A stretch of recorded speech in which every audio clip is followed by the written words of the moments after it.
Je m'en vais sur la montagne, au Loft. Je m'en vais faire culture physique. Un titre écœurant qui a été créé par mon ami Claude Canville à la radio de Radio-Canada à l'époque, en soirée la semaine. J'ai contacté Claude, je lui ai demandé l'aimable autorisation de réutiliser culture physique. Il a dit oui, sans même demander le concept. Le concept, tu veux le savoir? C'est une rencontre avec une personnalité du milieu artistique québécois que vous connaissez, puis que moi, j'ai appris à connaître au fil des ans en faisant du média à Montréal. Alors, je convie cette personne-là qui prend une de ses soirées d'été pour une belle rencontre sur la montagne, une discussion en profondeur, de laquelle sort des bons moments, des confidences, des moments tendres, des éclats de rire, assurément. Et on parle évidemment de sport parce que ce qui me lie beaucoup à ces personnalités-là, c'est un amour de la culture et du sport. Culture physique, ça commence dans les prochaines secondes. Bon épisode, présenté par ma belle gang de l'Association des concessionnaires Ford du Québec. Ils sont 84, puis jusqu'au 31 juillet, cours faire l'essai du Ford Mustang Mach-E 100% adrénaline, 100% électrique, qui est à zéro comptant, zéro à compte, jusqu'au 31 juillet. Bon épisode de Culture physique.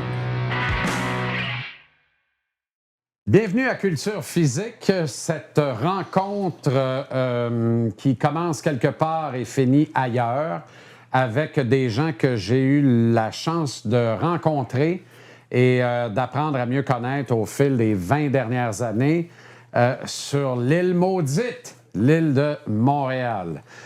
C'est un commentaire un peu plus éditorial parce que j'ai l'impression que ce soir, ça risque de l'être. Quoique, sait-on jamais, peut-être qu'on va vivre quelques heures de pure tendresse, pourquoi pas, comme dans une belle veillée à Cité Rock Détente dans une autre vie.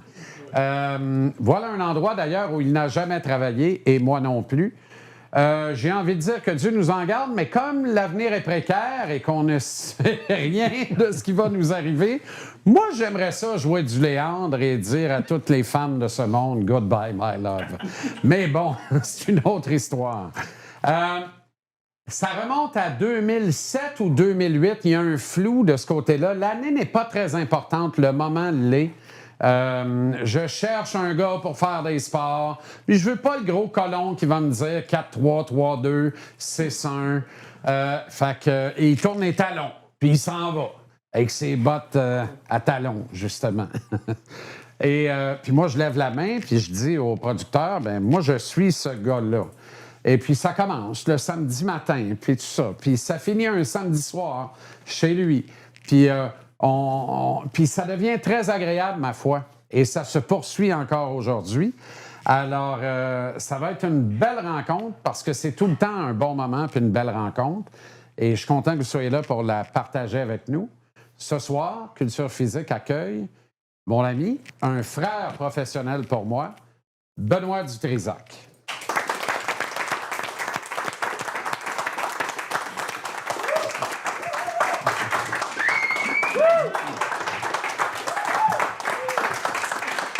Comment ça va? Ah, t'es-tu sérieux, là, Ciboire? Tu vas-tu me commencer avec comment ça va? Pourquoi pas? Une question plate demain? Ah ouais. Je fais 1h30 de route, asti. Ouais. Après, c'est quoi? Ta couleur préférée? Oui. C'est-tu ce genre d'entrevue-là J'ai qu'on va... réserve. Ah ben, tabarnak, avoir su, je serais resté chez nous, asti. Il est encore temps de partir. Ben, là. c'est ça que je vais faire. Pensez que ça... Ben non, c'était une joke. Une joke. On fait ça depuis 10 ans. Moi, je l'aurais étiré un peu plus. Non, mais non, ça me tentait pas. J'ai même pas eu le temps d'être mal à l'aise moi-même. Ah, J'ai pas eu le temps de te croire. Mais je voulais pas. C'est beau ici, c'est tranquille. On est bien. Le vin est bon. Tu sais, faut pas commencer à faire du trouble. Fait que ma couleur préférée, c'est le... On s'en calisse. C'est pas mal. Le Japon. Ah oui? On va commencer parce que tu en arrives, puis tu sais, là, je me retiens à comment c'était, blablabla. Je suis à Vancouver, ça marche toujours, comment c'était, blablabla. Non, je veux que tu me le racontes là, parce que je sais rien de ce qui t'est arrivé. Voyage, c'est pas... Tu sais, l'été, tu prends des vacances. Là, on a décidé de faire un voyage. Puis l'année passée, on s'est dit, on y va. Coûte cher. On y va, on était 4, 2 ados, 15-14 ans, puis Mme Dutrisac. Puis on a débarqué là, on a fait 18 jours, Jean-Charles, qui transforment quelqu'un. Si tu n'es pas transformé en revenant du Japon, va à Plattsburgh. Parce que vraiment, c'est un code social différent. C'est un rapport entre les gens différent, une courtoisie. Tu marches dans la foule, personne ne se bouscule, tout le monde se respecte. Tu rentres dans un restaurant, tu viens d'en ouvrir un. Quand tu rentres, il t'accueille. Le cuisinier t'accueille. Tout le monde t'accueille. Quand tu payes, tu t'en vas, il te remercie. Puis le message au restaurateur qui dit « c'est difficile, changez votre comportement ». Quand les gens demandent un conseil, ils ne te crissent pas le menu par la tête.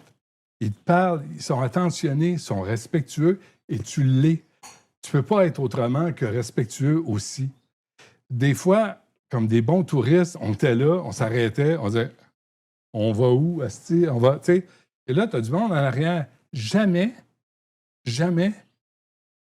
une personne a fait preuve d'impatience. Ou te dire « ah, c'est tout le long du chemin. » Toi, là. Ouais. Mais les Japonais et Japonaises ont cette patience-là, cette courtoisie dans le métro, dans le train. Personne ne parle au téléphone. « Ouais, puis, comment ça a été? T'as-tu préparé le ragoût? » Rien de ça. FaceTime. FaceTime. Regarde qui est là. Ouais. C'est propre. C'est propre. C'est propre. Mais qu'est-ce qu'ils ont compris qu'on n'a pas compris? Le 1er juillet, là, j'étais là-bas. Je regardais les nouvelles au Québec. Je regardais les nouvelles à Montréal. Le jour de déménagement, les cochons qui dompaient leurs vidanges partout. Puis la ville qui n'est jamais prête. C'est la première fois qu'on déménage le 1er juillet. C'est comme la première fois qu'il y a de la neige en hiver. Bande de cabochons d'incompétents. C'est extraordinaire à voir. Puis t'es à Tokyo, il y a 34 millions de personnes. Il n'y a rien qui traîne. Fait qu'il est où le problème? Autant nous autres, pas juste les... Il n'y a pas de chaos dans les transports en commun, c'est pas la cohue, tout le monde se respecte, Quand ils disent que le train est à 12h30, il est à 12h30. Oui. Il n'est pas à 1h15. Tu sais, il y a quelque chose d'extraordinaire dans cette culture-là, fiers de leur culture. Ils sont fiers de leur culture, puis elle est belle. Moi, j'ai appris plein d'affaires là-dessus. Là. J'ai appris à apprécier d'où ça venait. Même les mangas que nos ados lisent, là. Il y a un historique à ça qui est absolument fascinant. Mais quand on est revenu, on est allé vol direct 13 heures. Quand on est revenu, on a arrêté à Vancouver pour revenir à Montréal. Et tu pars de l'aéroport de Tokyo, c'est impeccable. Ils sont à l'heure. C'est propre. Tu arrives à Vancouver, c'est sale. C'est sale. Le tapis est sale. Les sièges sont crottés. Tout est sale. Tu t'en viens à Montréal. Un aéroport de ploucs, de picno, de joueurs de banjo sur une galerie calvaire. Tu sors, là, puis là, tu as une toilette à peu près. Tu sors, là, tu es à l'extrémité de l'aéroport. Tu t'en viens, il y a des gens. Puis là, quand tu finis le vol, là, les toilettes, là, OK? C'est pas à côtoyer. C'est vraiment, c'est dégueulasse. Fait que les gens attendent, et ils sortent à l'aéroport de Dorval. Il n'y a pas une toilette avant 10 minutes de marche. C'est incompréhensible comment on travaille. Mais alors, qu'est-ce qu'ils ont compris qu'on n'a pas compris? Mais je pense qu'ils ont une culture qui est plus ancienne que la nôtre. Ils ont une discipline sans être une dictature. Il y a une fierté que, de toute évidence, on n'a pas. Quand tu sais, puis un matin, c'est niaiseux, un matin, on déjeunait et il y a une femme qui avait un cabaret. Elle s'en allait à sa table, la facture est tombée. Elle s'en est pas rendue compte. Il y a un jeune homme qui s'est levé, il s'en allait chercher autre chose, il a vu le papier, il l'a ramassé, puis il l'a mis à la poubelle. Lui, il s'est dit, notre culture, là, on ne jette pas les affaires à terre volontairement. Ici, tu ne le ramasses pas, puis tu dis, le petit cochon, il a pris ça, puis il l'a sacré à terre, puis il dit, quelqu'un va le ramasser à ma place. Peut-être que ça commence à l'adolescence. Peut-être que ça commence quand nos jeunes sont dans leur chambre, puis tu dis, tu ramasses ta chambre. Puis s'ils ne le font pas, ben c'est parce qu'à un moment donné, tu n'as pas de fierté de ce que tu es. Cette maison-là, je l'ai payée, elle coûte cher. Toi, ta chambre, on l'a arrangée. Fait que ta responsabilité, c'est de te ramasser. Je pense que c'est à nous autres aussi de le changer. Mais je voulais t'amener là parce que c'est un problème d'éducation à la base, fondamentalement. Culturel aussi, d'être fier de qui on est. Québec. Tu sais, là, il y a eu la fête nationale. C'est fait. Tout le monde a eu sa subvention, tout le monde a chanté Vigneault, tout le monde a fait sa job. Le 25 juin, là, Montréal est aussi anglicisé. La culture dans les écoles secondaires, primaires québécoises est méprisée. On donne des livres à lire aux jeunes. C'est toujours c'est toujours Maria Chapdelaine. Il n'y a pas eu un livre de qualité qui s'est écrit depuis 50 ans au Québec en français. Il n'y a pas un auteur de qualité. Je pense que... Mais tu sais, ça vient de tout partout. Là. Ça vient d'en haut. Ça vient du politique. De donner l'exemple, d'être fier à ce qu'on est, d'arrêter de gaspiller notre argent avec des projets qui ne marchent pas. Bref, je suis en vacances. Slack le poulie, câlisse. À part ça, toi, comment ça va? C'était donc assez agréable, de ce que je comprends. Ben, c'est parce que tu te libères de tout le fardeau qui t'accable quand tu es au Québec. Moi, j'aime le Québec, là. Mais à un moment donné, tu vois des problèmes récurrents 20 ans, 30 ans plus tard, toujours pas réglés. Tu sais, le métro là, à Montréal. Là. Le métro à Montréal. Pourquoi c'est sale? Pourquoi il y a de l'incivilité? Pourquoi les femmes ne se sentent pas en sécurité aujourd'hui dans le métro de Montréal? Pourquoi? Parce qu'on ne les pointe pas. On dit, là, ça suffit. C'est pas un refuge, c'est un métro. Et sans-abri, là, au Japon, je ne sais pas où ils les ont mis. J'en ai vu 2, puis il y en a un qui se lavait, puis l'autre était à l'ombre. Il écœurait personne, faisait ses affaires, puis probablement quelqu'un, quelque part, va l'aider. Ici, on n'a jamais assez de subventions. Il manque toujours de l'argent. On n'a pas assez de ressources, mais on les laisse crever dans la rue. Je n'ai pas la solution. Personne là, vraisemblablement. Je peux-tu m'en aller? Pas tout de suite. Okay. Non, on ne passera pas la soirée là-dessus, de toute façon, parce que il y a tellement autre chose à jaser. Moi, je vais assez bien, merci. Puis je trouve ça intéressant ce que tu as dit par rapport aux restaurateurs, parce que c'est la principale bataille qu'on mène au resto, c'est l'accueil, le contact client. On n'a pas toutes les réponses, on n'a pas toutes les solutions, on n'est pas rodé, ça se peut que ça attende. Mais si tu as une bonne poignée de main, puis tu as une sympathie naturelle, puis tu as de la jasette, puis le gars, moi, je suis pas fou, là. Tu sais, les messieurs qui viennent là, ils veulent jaser, ils veulent savoir, Chris Bolduc, c'est une bonne affaire. Puis c'est une bonne affaire? Mais c'est une maudite bonne affaire, on te le dit. Mais hey, je suis en vacances, Chris-moi patience. Viens au resto, on va t'en parler, mais pas ici. OK. On s'en mais parlera oui, en c'est une septembre. bonne affaire. Okay. Fait que ça me fait plaisir de leur dire, tu comprends? Mais c'est ça. Et les gens partent avec le sourire, puis ils partent détendus. Il y a des gens, tu les vois, là. Ça paraît, la vie est tough, là. Puis pour bien du monde, là, ce qui n'empêche pas qu'ils vont au restaurant, mais tu sais, ils arrivent, ils sont crispés, on puis ils va au repartent, restaurant sont détendus. pour ça. On a gagné. Ben oui, mais, on a gagné. Mais si on va te voir, là, toi et tous tes confrères, là, c'est pour se slacker la poulie, c'est pour se changer d'idée, parce qu'on le sait, mais on ne veut pas sortir de là avec une autre hypothèque. Parce que, moi, je suis sorti à un moment donné. Non. Là. Mais je parle pas de demi-poulet. Ma poitrine de poulet est 22 $. OK, c'est pas pire. La moitié? Non. Le demi est 32 $. La poitrine de poulet est 22 $.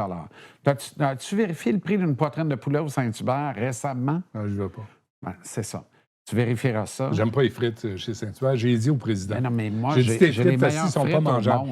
Je ne sais pas, j'ai pas Je sais goûté. que tu détestes la friture comme moi. Non. Mais ces frites-là, on ne peut pas s'en passer. Sais-tu ce qui est extraordinaire au Japon? Le poulet frit. Savais-tu qu'à Noël, ils célèbrent Noël? Ils ne célèbrent pas Noël comme tel, parce que c'est pas chrétien, mais ils célèbrent la fête absolue de Noël chez Poulet Frit Kentucky. Pas chez Kentucky. Chez Poulet Frit Kentucky. Mais eux autres font un poulet frit à te jeter à terre. Pas Kentucky, là. Mais eux autres, ils célèbrent chez Kentucky. Respectent la culture. Je ne comprends pas pourquoi, mais moi, je n'irais pas. Mais un bon poulet frit, c'est bon. Quand c'est bien fait, c'est bon. Oui. Comme un bon poulet portugais. Et ça lubrifie le passage. C'est utile. Il paraît. Ouais. Quelqu'un m'a raconté ça. Ça fait 20 ans que je n'ai pas mangé ça. Du poulet frit Kentucky? Ben oui. Madame Dutrisac l'a emporté il y a comme 1 mois et demi. Là, je suis vraiment étonné. Non, elle voulait, tu sais, c'est comme nostalgique. C'est comme tu vas chez McDo Hey, j'ai mangé un... Elle avait maigri 3 quarts d'once. Elle dit, mon Dieu, j'achète un 12 morceaux. Elle l'essaie. Mais j'ai pas mangé le Kentucky. Moi, je mange n'importe quoi. Ça, je l'ai pas mangé. Il était trop dégueulasse. Chez McDo, au Japon, j'ai la photo dans mon téléphone. J'ai pris un Big Mac. Je l'ai ouvert. Il était parfait. Impeccable, c'est ça. Il était parfait. C'est sûr. Mais tu sais, la photo, la publicité... Tu t'es posé avec ton Big Mac? Non, mais attends. Ça va plus loin que ça. La prochaine étape, c'est ton fort à noir au vieux du lutte. Non, ça, j'aime pas ça. Fête. Non, c'est trop sucré. Mais ici, là, ton Big Mac, il te le serve comment? Il te le calisse par la tête, asti, puis il te le pitch. Puis tu sais, mettre la sauce. Non, arrête. C'est pas appétissant. Mon fils en a déjà eu un à l'envers. À l'envers. Dans le sac. J'en doute pas. À commande à l'auto. Tiens, toi. Chris, le Big Mac à l'envers. Ouais. J'ai fait un puzzle avec, asti. Mange-le. Mais là-bas, ils te le servent. Tu te dis, asti, je veux pas le manger, il est trop beau. Tu sais, c'était vraiment une publicité. Fait que, bref, même chez McDo, on pourrait avoir plus de fierté. Si tu m'avais dit qu'on commencerait en débriefant tous les take-out de la Terre, j'aurais pas cru. Mais j'ai fait ça à TQS. J'étais allé dans les services à l'auto. Quand je me suis fait crisser dehors des francs-tireurs, j'étais allé à TQS. Puis là, j'ai commencé... Je vais dans les... pas toutes les punches, là. Non, mais je vais dans le truc à l'auto. Puis j'ai une publicité. Fait que je commande le Big Mac, le burger chez Harvey's, chez Wendy's, chez Burger King, chez AEW. Que tu fais une déguste. T'aimes ça, la dégustation? dégustation? Non, je fais une comparaison de ce qu'on m'annonce puis ce qu'on me sert. OK. Puis c'était... la photo versus le final. Oui, puis c'était Harvey's qui gagnait le qui était le plus proche? Oui. J'ai rien mangé de ça. C'est bon, pourtant. C'est bon, du Harvey's, pourtant. Tout est bon. Du junk food, Harvey's, t'aimes ou t'aimes pas? Moi, j'aime. Ouais. Ceux qui n'aiment pas haïssent ça, une affaire terrible. C'est vrai? Ceux qui aiment ça vraiment. OK. Bref. Jamais mangé un Big Mac de ma vie, cela dit. Ça m'écoeure, cette sauce-là. Je ne sais pas, je ne suis pas capable. Pourquoi? Je dois en manger 508. Ça te rappelle quoi? C'est ça. Ça m'écoeure, cette sauce-là. Je ne sais pas pourquoi. Ça détermine des choses dans ta vie. C'est ça. OK. Ça classifie les affaires. Oui. Ça précise tes relations. As-tu autre chose ou je m'en vais? Non, t'es bien pressé. Non, je suis pas pressé, mais ça paraît pas. Je veux pas m'imposer. Tu sais que moi, je ne vais pas dans un party, je ne suis pas invité. C'est pas une fête, premièrement. Mais c'est une fête, c'est très festif. C'est rigolo. C'était bon, ce que vous avez... Quand même, hein, les grillades... Sébastien a cuisiné ça. Écoute, Sébastien est arrivé et on a dit, voici le grillardin. Ouais. Et grillardin, sa présence... C'est comme ça que ça se dit? Oui. Un grillardin? Oui, c'est comme ça qu'on dit ça. Au Japon, ils appellent ça comme ça. Ah ouais? Fuck you.